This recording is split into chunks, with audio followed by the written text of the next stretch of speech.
Hello বন্ধুরা, শুভ দুপুর। নিয়তি রান্নাঘরে আপনাদের স্বাগত। আজকে আমি বানিয়েছি চিকেন কারি।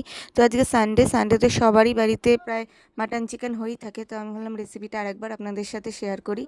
তো আমি এখানে 1 কিলো মাংস নিয়েছি, তার মধ্যে নুন হলুদ দিয়ে মেখে রেখেছি মাংসটা। তারপরে কড়াইতে তেজপাতা, গোটা জিরে, গোটা গরম মশলা, শুকনো লঙ্কা ফোড়ন দিয়ে পেঁয়াজ কুচিগুলোকে আমি ভেজে নিয়েছি। পেঁয়াজ কুচি দিয়েছিলাম 3টে বড় বড় সাইজে, ভালো করে ভেজে নিয়েছি লাল লাল করে।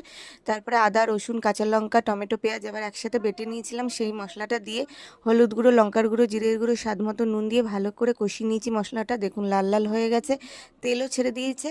এবার মাংসটা আমি ওর মধ্যে দিয়ে দেবো। নুন হলুদ দিয়ে মেখে রাখা মাংসটা দিয়ে হাই আছে ভালো করে কষিয়ে নেব যতক্ষণ না জল ছেড়ে দেবে। কেন মাংস থেকে জল ছাড়বে, জলেই রান্না হবে কিছুটা। তো দেখুন জলও ছেড়ে দিয়েছে। এবার এর মধ্যে ডুমডুম করে ভেজে রাখা আলুগুলো, আমি আগে আলুগুলো ভেজে রেখেছিলাম, ডুমো ডুমো করে কেটে নিয়েছিলাম। তবে আলুগুলো ভেজে নিয়েছিলাম, ওগুলোই ওর মধ্যে দিয়ে দিয়েছি। দিয়ে ভালো করে একটু কষিয়ে নিয়ে এবার আমি গরম জল দিয়ে দেবো। যতটা পরিমাণ দরকার আমি সে অনুযায়ী গরম জল দিয়ে দেবো। মাংসে গরম জল দিলে মাংসের টেস্টটা ভালো হয়, নালে খেতে ভালো লাগে না। তো দিয়ে একটু নেড়ে চেড়ে আমি ঢেকে দেবো।